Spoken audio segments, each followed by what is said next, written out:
Ah, é engraçado. A gente fala engraçado como forma de compreensão, né? Eu estava estudando hoje um pouco direito empresarial e nesse estudo a introdução veio com é, o... Poxa, pessoal, me desculpa essa, essa falta de palavra, né? Talvez seja pelo horário, talvez seja pelo sono, mas não quero deixar de não gravar. Mas a introdução falava sobre o comércio em si, né? E como as pessoas sempre tiveram necessidades de se alimentar, de se vestir, de se proteger. E, né, para dar entrada e dar imersão, uma imersão melhor no estudo que eu estava vendo,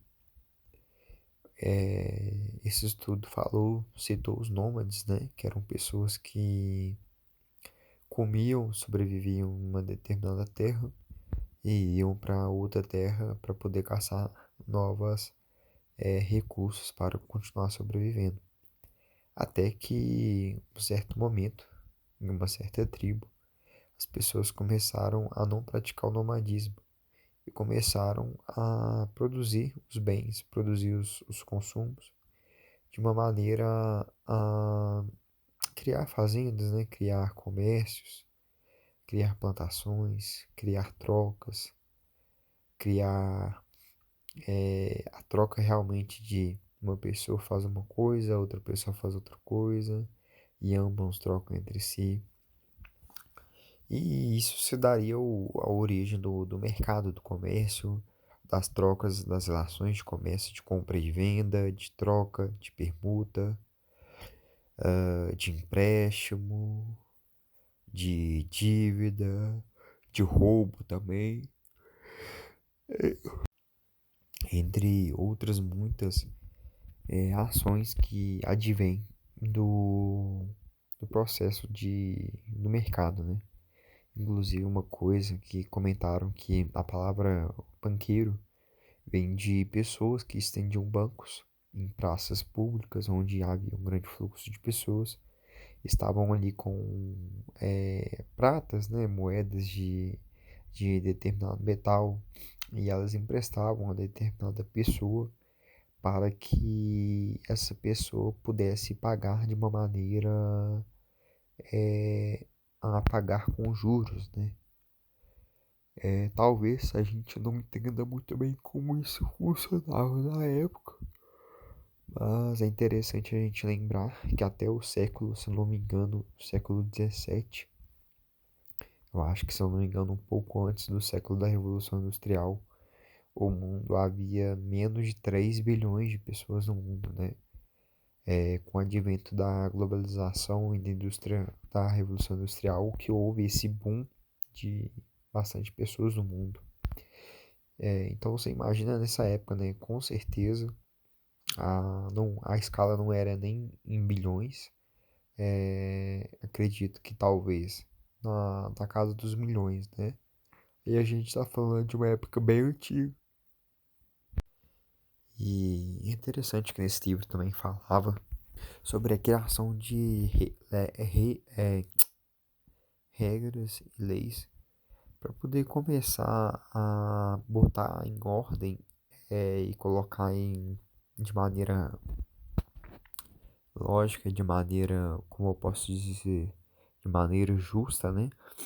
Uma forma de colocar limites, estabelecer limites e colocar direitos ali também entre relação de compra e de venda e de troca. Lógico que para aquela época era uma coisa muito retrógrada, né? Retrógrada, se você for olhar nos dias de hoje, era uma coisa muito simples. Até mesmo se você for comparar nesse mesmo estudo onde eu estava me informando, eu estava falando que só começou a haver o direito do consumidor depois do, da Segunda Guerra Mundial, onde as empresas produziam em grande escala e a- havia essa grande necessidade de começar a garantir ao consumidor um direito ao produto que ele consumia, né? Em relação tanto à qualidade, em relação a não fazer mal para essa pessoa, quanto outras coisas. Dando essa introdução e entrando um pouco, aprofundando um pouco sobre a questão do mercado, é interessante citar um homem chamado Adam Smith, que é considerado o pai da economia moderna. Para aqueles que não têm muita familiaridade, pelo que eu entendo, uma pessoa considerada o pai é como se ela fosse considerada a pessoa referência, né, daquele assunto, a pessoa criadora, a pessoa ah, detentora de todos os frutos e consequências, né? Todos os crescimentos de ideias partidos dessa pessoa, né? Então, literalmente, como se ele fosse o criador e o que viesse depois fosse criação e crescimento devido a ideias dele. E ele fala muito nesse livro sobre a mão invisível do mercado. Ele fala também sobre a questão de como um prego é feito, né? Onde ele fala que a cabeça do prego é feita em um lugar, a base do prego é feita em um lugar, o material que é usado, que é usado no ferro é feito em um determinado local e a máquina que utiliza para poder juntar todo esse prego é feita em outro local e as pessoas que juntam esse prego é em outro local.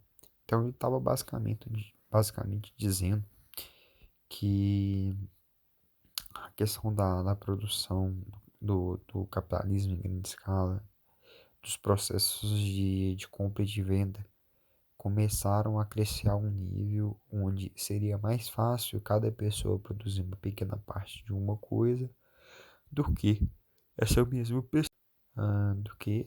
pessoa, pegar e criar todos os processos.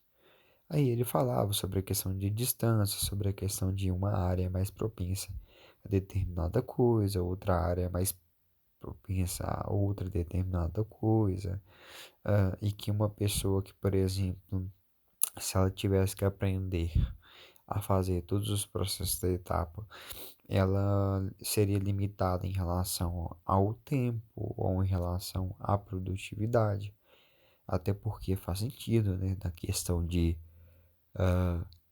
se um determinado, se em um determinado local geográfico, esse local é propício a ter matérias-primas para poder produzir o ferro, e em determinado outro local não tem dessa matéria-prima, fazeria sentido então uma pessoa que trabalha com essa matéria-prima sair de sua cidade, sair de sua região para viajar para essa outra região onde tem a matéria-prima, para ela começar a fazer o processo tudo do zero? Talvez não seria mais interessante ela pagar pelo serviço dessa pessoa que já mora nessa área, que já consegue ter acesso a extrair essa matéria-prima, já consegue modular essa matéria e vender, né, repassar para essa outra pessoa, para esse outro produtor, repassasse a matéria já pré-pronta com os cursos né, todos os cursos envolvidos de você escavar, de você ter que lavar, de você ter que ligar a fornalha, né, e outras coisas. E mesmo tendo custo dessa pessoa ter que fazer isso, ainda seria um custo barato ou menor comparado a se essa pessoa tivesse feito todo esse processo de ter que se deslocar do seu local de origem, ter que preparar todo um alimento, ter que preparar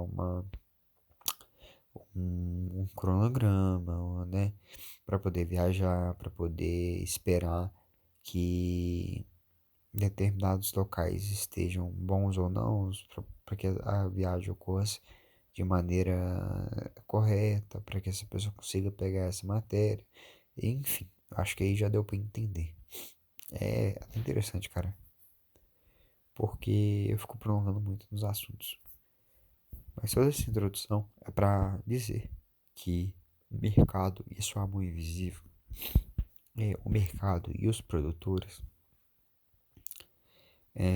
existe um lado positivo muito grande e existe um lado negativo aparentemente muito grande também.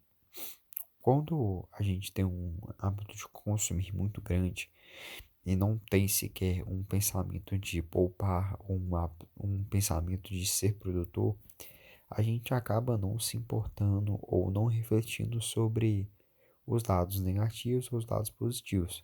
Porque, afinal de contas, a gente só quer consumir. Depois, um certo tempo, quando a gente alcança determinada maturidade e quando começamos a ter mais interesse sobre determinadas áreas, começamos a pesquisar, ou até mesmo queremos, né, migrar dessa mentalidade de consumidor para produtor, ou dessa mentalidade de